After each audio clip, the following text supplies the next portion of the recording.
అందరూ నన్ను క్షమించండి. మిమ్మల్ని మోసం చేసే ఆలోచన కానీ ఉద్దేశం కానీ మాకు లేవు. నిజానికి మిమ్మల్ని నమ్మించి మీ డబ్బులు తీసుకొని పారిపోయినవాడు మా బిజినెస్ పార్ట్నర్.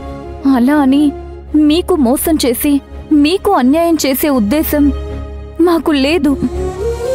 వీళ్ళంతా మీరు డబ్బులిస్తారని వెయిట్ చేస్తున్నారు మేడం. అర్థమైంది. మీ స్థానంలో నేనున్నా నేను అదే చేసేదాన్ని. మీ డబ్బులన్నీ సెటిల్ చేసేస్తాను.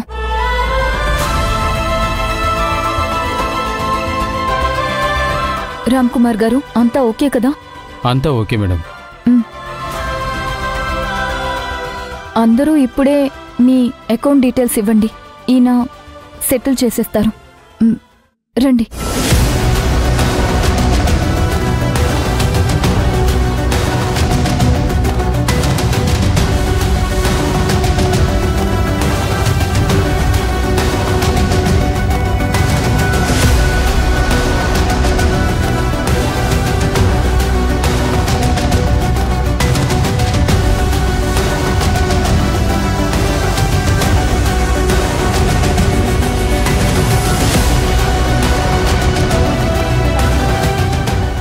ఇక్కడికి రాని వాళ్ళ డీటెయిల్స్ మీరు ఇస్తే వాళ్ళకు కూడా అమౌంట్ క్లియర్ చేసేస్తాం.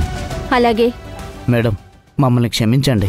డబ్బులు మోసపోయామనే భయంతో మీ ఇంటి ముందు గొడవ చేశాం, ధర్నా కూడా చేశాం. పర్లేదండి, మీ బాధని నేను అర్థం చేసుకోగలను. మిమ్మల్ని అవమానించినందుకు క్షమించండి మేడం.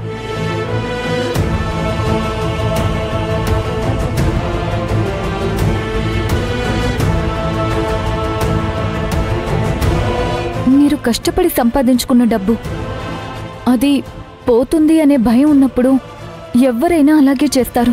శివగామి జిందాబాద్, శివగామి జిందాబాద్, శివగామి జిందాబాద్, శివగామి జిందాబాద్. పర్లేదండి, వద్దు. ఇచ్చిన మాట నిలబెట్టుకున్నారు. మీరు చాలా గ్రేట్.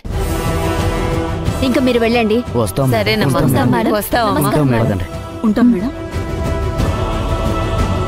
ఎస్ఐ గారు, మీరు కూడా ఆ క్రిమినల్స్ ని కనిపెట్టి మాకు హెల్ప్ చేయండి. వాళ్ళిలా ఇంకెన్ని చోట్ల ఇంకెంతమందిని మోసం చేస్తారు. వాళ్ళని వీలైనంత త్వరగా పట్టుకోండి. అలాగే madam. Thank you so much madam. మీరు రండి. అలాగే మేడం. వస్తాను సార్, వస్తాను మేడం.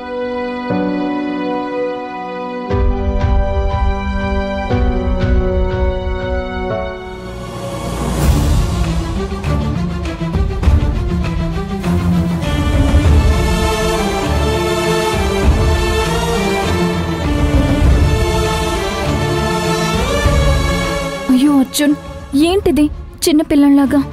నేను చిన్నపిల్లాడిలాగానే తప్పు చేశాను శివగామి. తప్పు చేసిన పిల్లాడిని క్షమించు. ఒక తల్లిలాగా నువ్వు ప్రవర్తించు. Thank you so much. Arjun,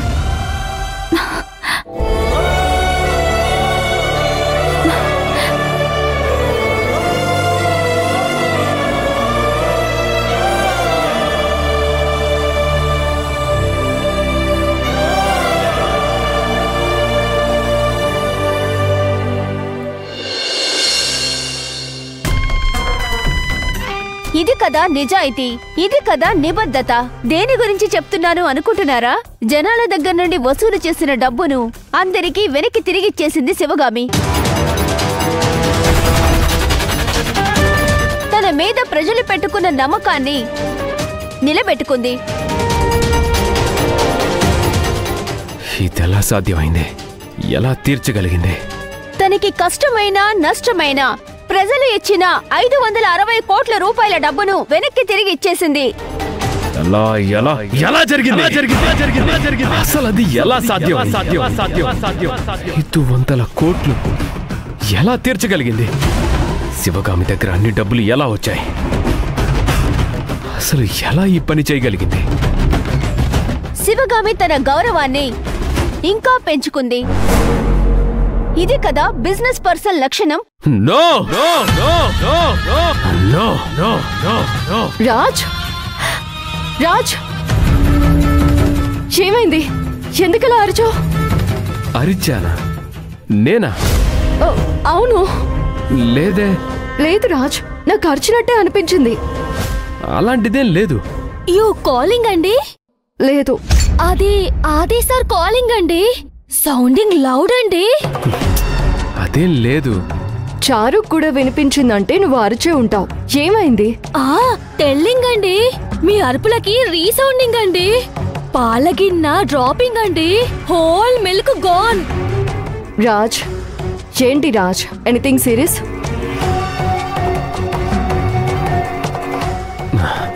serious కాదు, నాకసలు నమ్మశక్యంగా లేదు. ఏ విషయంలో? శివగామి విషయంలో. షీ అరెస్టింగ్ పోలీస్ అండి? లేదు, తను జనాల దగ్గర తీసుకున్న సొమ్ము మొత్తం కట్టేసింది.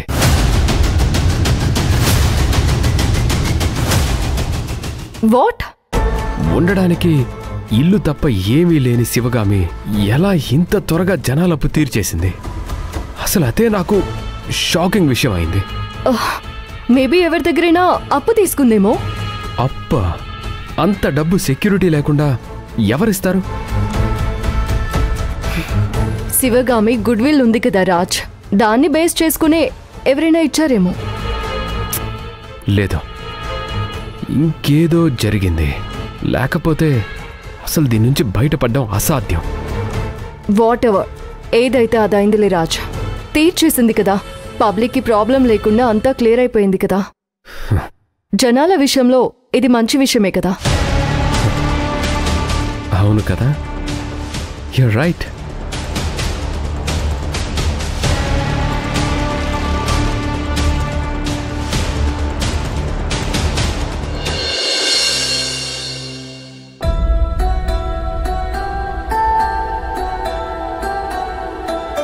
అమ్మా, కాఫీ ఏమైనా తెచ్చిమ్మంటారా అమ్మా?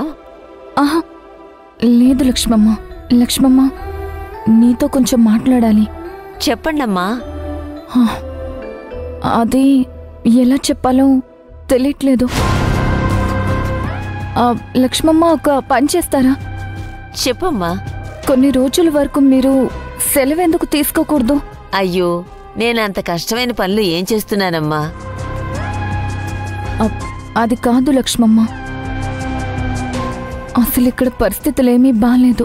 పరిస్థితులు చేయి దాటిపోయేలాగా ఉన్నాయి. అందుకే నువ్వు కొన్ని రోజులు మళ్ళీ మేము చెప్పే వరకు ఎవరైనా తెలిసిన వాళ్ళ ఇంట్లో ఉంటే బాగుంటుందనిపిస్తుంది. నాకు ఈ ఇల్లు తప్ప ఎవరిల్లు తెలీదమ్మా. నేను ఎవరింటికి వెళ్ళాలమ్మా? విక్రమ్ వాళ్ళ ఊరుంది కదా, వాళ్ళ దగ్గరికి వెళ్ళొచ్చు కదా. నేనెప్పుడూ ఎవరింటికి వెళ్ళి ఉన్నది లేదమ్మా. నేను పనిలో చేరినప్పటినుంచి ఈ ఇల్లు వదిలి ఎక్కడికి వెళ్ళింది లేదమ్మా. ఈ ఇల్లు దాటి వెళితే నా కాళ్ళు చేతులు ఆడవమ్మా. తిండి కూడా సహించదమ్మా. అది కాదు లక్ష్మమ్మ. మీరెందుకమ్మా ఇలా అంటున్నారు?